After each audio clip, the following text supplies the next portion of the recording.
1. 선조의 몽진. 일본의 조선 침공 전략은 최대한 빨리 서울에 도달해 조선의 왕을 사로잡아 항복을 받고 조선의 관리와 행정 조직을 그대로 유지하며 통치하고, 다음으로 조선 왕이 도요토미의 명령에 따라 조선군을 이끌고 일본군의 앞에 서서 중국으로 쳐들어가게 하는 것이었습니다. 이는 일본의 내정 과정에서 공식처럼 굳어진 전투 방식을 근거로 세운 전략이었는데, 일본은 다이묘 간의 전쟁이 벌어지면 자기 성에서 끝까지 싸우다가 패배한 성주가 자결하거나 항복하는 것이었지, 성을 버리고 도망치는 것은 전혀 생각할 수 없는 일이었죠. 그들은 일본에서 영주들 간의 전쟁에서 그랬던 것처럼 조선 왕도 서울 도성에서 최후의 전투를 벌여 전쟁의 승패를 가를 것으로 생각했습니다. 그래서 일본군은 조선 왕이 서울을 버리고 피신할 것으로는 생각지도 못했고, 그런 상황에 대한 대비와 차선책이 전혀 마련되지 않은 상태였죠. 그런데 막상 서울에 도달하고 보니 조선 왕이 피난가고 없었습니다. 신속하게 조선의 항복을 받아내고 조선에서 병력과 물자 보급을 통해 명나라로 진격하려던 일본군의 전략은 차질을 빚기 시작합니다. 민족마다 그 역사와 싸우는 방식도 다르다는 것을 일본군은 알지 못했고, 결국 멘붕에 빠져 이러지도 저러지도 못하게 됩니다. 결국 개전 이후 신속하게 서울을 점령했지만 조선 왕이 없는 상태에서 당황한 나머지 한 달간을 그냥 서울에 머무르며 도요토미의 다음 전략 지침을 기다렸고, 이 시간이 조선에게는 반격을 준비할 수 있는 기회가 되었고, 일본에게는 결정적인 전략적 실수가 되었습니다. 일본군이 잠시 갈팡질팡하는 사이 전쟁의 양상은 빠르게 변해갔고, 이때 만일 일본군이 신속하게 차선책을 마련하여 소수의 정예병으로 추격군을 보내 조선왕을 잡으려 했더라면 조선왕을 잡았거나 선조가 중국으로 망명하여 조선은 완전히 붕괴되었을지 모릅니다. 그러나 일본군은 그렇게 하지 못했고, 조선의 왕이 건재한 상황에서 조선군과 백성들은 일본군에 계속 항전할 수 있는 구심점을 잃지 않게 되었던 것이죠. 결과적으로 선조가 의도했던 그러지 않았던 선조의 몽진은 신의 한 수가 되었습니다. 2. 주변국들을 너무 몰랐던 일본 지배층. 일본을 통일한 도요토미와 그 지배층은 국제 정세에 대한 이해가 낮았습니다. 그들은 조선과 중국 등 이웃나라의 역사와 정치, 사회와 문화를 제대로 이해하지 못하는 상태에서 오직 무력만으로 동아시아를 석권하겠다는 주제넘은 꿈을 꾸었던 것이죠. 그러나 후에 임진왜란을 일으키고 조선 점령지에서도 사병은 물론 장교들조차 한자를 읽을 줄 몰라 통치는커녕 오히려 뒤에서 조선 백성들에게 비웃음을 사는 일이 많았을 정도였습니다. 육지에서 떨어진 섬에 있었던 덕에 이민족과의 치열한 경쟁에서 안전할 수 있었지만, 오히려 자신들의 힘을 과대평가하여 오판하는 도구로 작용합니다. 그들은 동아시아에 있으면서도 주변국에 대한 약탈과 잔인성으로 동아시아 문화에서 소외되어 있었지만, 그 덕에 오히려 서양 문화를 받아들이기 쉬운 환경이 만들어집니다. 서양의 문물 중에서도 조총과 호전적인 습성을 먼저 받아들여 조총으로 내전을 통일하고, 기독교를 받아들여 스스로 신국이라고 칭하면서 동아시아의 사상과 문화를 하찮은 유물로 치부하죠. 중국을 누르고 동아시아의 맹주가 되기를 꿈꾸었지만 군사력만 있었을 뿐 일본 지배층의 세상에 대한 시야와 안목은 수준이 너무 낮았습니다. 일본이 조선을 침략하면서 조선의 반격과 중국의 개입에 밀렸고, 요동에 웅크리고 있던 신흥세력 여진에게도 혼쭐나며 전쟁이 잘못되어 감을 알게 되었지만, 처음으로 돌리기에는 이미 너무 멀리 온 상태였습니다.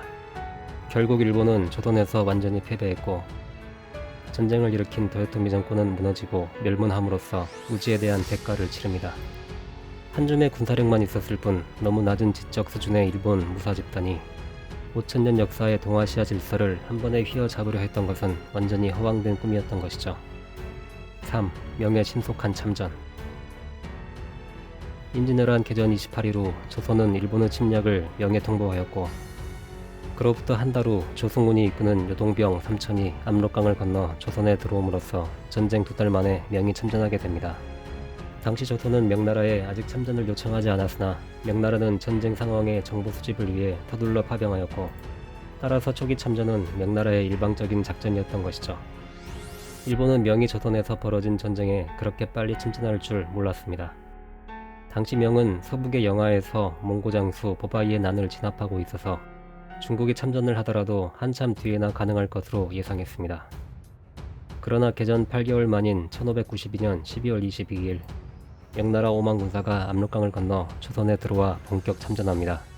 명나라의 참전은 일본군을 주춤하게 만들었고 일본군에 기울던 일부 조선 백성의 민심을 다시 돌려놓는 역할을 합니다. 일본군은 조선의 성중 가장 견고했던 평양성을 점령하고 있었지만 명군의 강력한 화포와 조명연합군의 공세에 평양성을 빼앗기면서 한 번에 한양까지 후퇴하게 됩니다. 4. 의병의 존재. 의병의 출현은 일본군이 전혀 예상하지 못한 변수였습니다. 당초 일본은 무사들끼리 전투를 벌여 승패를 결정하면 백성들은 그 결과에 무조건 복종하는 일본식 전쟁만 생각하고 있었습니다. 그런데 조선의 왕과 군대가 모두 패주한 상황에서 백성들이 들고 일어나고 있었고 일본군은 예상치 못한 적을 사방에서 맞이하게 됩니다. 일본은 전쟁 전에 첩자들을 보내 조선의 전국을 뒤지며 세밀한 군사 정보를 수집했습니다. 각 지역의 군사수, 군사들의 사교와 무기체계까지 샅샅이 파악했지만 온순한 조선 백성들이 나라를 지키고자 스스로 일본군과 싸우리라고는 전혀 생각하지 못했죠. 의병들은 지리에 밝았고 백성들의 전폭적 협력을 받아 정보와 보급에서 절대적 우위에 있었습니다. 전쟁 초기 일본군이 점령했던 지역도 의병 소문이 퍼지면서 백성들의 민심을 순식간에 반전시킵니다. 의병들은 부산에서 서울을 지나 해강까지 길게 들어선 일본군의 보급선을 주로 노리며 공격합니다. 보급로 경비를 위해 일본군은 20에서 25km 거리마다 영책을 세웠고 경비 병력을 고정 배치할 수밖에 없었죠.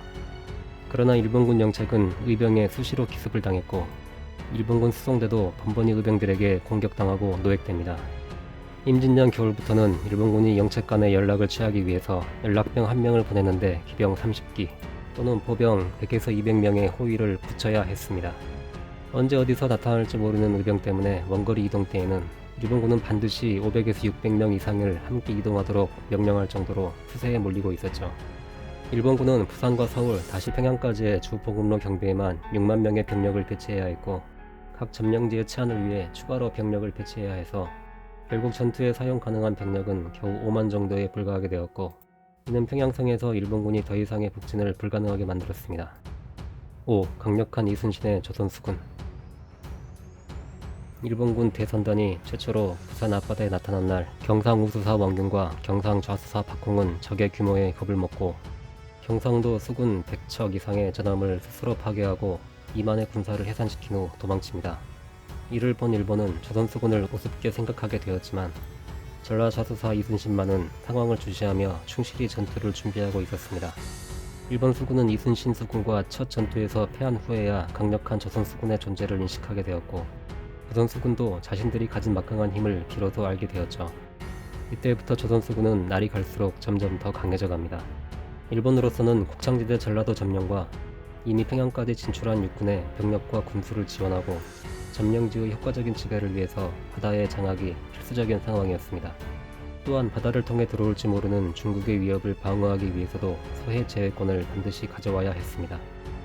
조선으로서도 전라도와 서해안 지역은 전쟁을 승리로 반전시킬 수 있는 조선이 꼭 지켜내야 하는 마지막 보루이자 희망이었습니다. 이런 이유로 조선과 일본 모두 해전에 사활을 걸 수밖에 없었던 것이죠. 이순신 장군은 도무지 타협을 모르는 원칙주의자였습니다. 임진왜란 발발 1년 전 전라좌수사로 임명되었고 이후 함성 건조, 무기 제조, 전쟁 물자의 조달과 비축, 예외 없는 징집과 가혹할 정도의 공기 확립, 강도 높은 훈련을 진행합니다. 당시 문란하고 부패했던 조선의 다른 군대와 비교할 수 없는 강력한 체계를 만들어 나갔죠. 서울과 평양을 점령한 일본군은 대세를 이미 장악했다고 판단했고 수군이 서해를 돌아 식량과 병력만 제때 보충하면 전쟁은 끝난 것이라고 여겼습니다. 평양성을 점령한 고니시 유키나가는 선조에게 우리 수군 10만 명이 곧 서해로부터 도착할 것입니다. 그러면 조선 국왕께서는 이제 어디로 가시렵니까? 라는 조롱의 글까지 보냅니다. 그런데 며칠 뒤 일본 수군이 조선 수군에게 한산도에서 전멸당하는 사건이 벌어집니다. 평양석의 고니시는 이 소식을 듣고 서남 해안에 해상권을 빼앗겨서 전라도가 온전하게 보전되면 일본군의 후방이 조선군에 위협받게 되고 의병에 의해 육로 보급이 어려워지는 상황에서 서울과 평양으로의 병력, 군수 공급도 불가능해질 것을 크게 우려합니다. 원래 육지와 가까운 바다에서 약탈하던 해적들을 규합해 놓은 일본 수군은 해적질의 목적인 상대편 배와 화물을 손상하지 않고 탈취하기 위해 빠른 속도로 접근하여 배를 상대편 배에 붙이고 뛰어올라 육탄전을 벌여 배를 장악하는 것이 주 전법이었습니다. 그러나 조선 수군은 함포를 이용해 원거리에서 적선을 파괴하고 이를 위해 적선과 일정한 거리를 유지하면서 포와 화살을 쏘는 방식으로 전투를 수행했습니다. 불화살로 적선을 태우고 육중한 선체로 충돌하여 적선을 수장시키는 전법을 사용하였고, 이렇게 서로 다른 목적의 함선과 전투 방식이 격돌한 결과 조선 수군의 압도적인 우위가 드러나게 되었던 것이죠. 일본 수군은 처음에 이런 결과를 받아들이지 못했고 조선 수군과 계속 전투를 벌였으나 연전연패하였고, 강력한 조선 수군은 일본군의 수륙 병진책을 좌절시킵니다.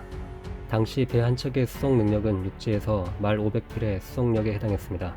의병에 지속적으로 위협받던 육로 보급에만 의존하는 것은 지극히 위험했고, 바다를 통한 보급과 유사시 바다를 통한 퇴로 확보 등 제해권이 절대적으로 필요한 상황이었죠. 그러나 강력한 조선 수군의 출현으로 거제도 서쪽의 제해권을 모두 빼앗깁니다.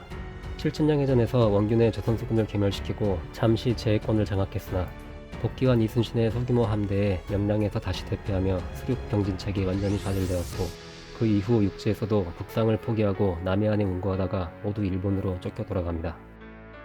이렇게 일본은 생각지도 못했던 5가지 상황 때문에 결국 전쟁에서 패배했고, 조선은 그 누구도 몰랐던 강인한 저력을 드러내며 일본군을 패퇴시키고 끝내 전쟁에서 승리하였습니다.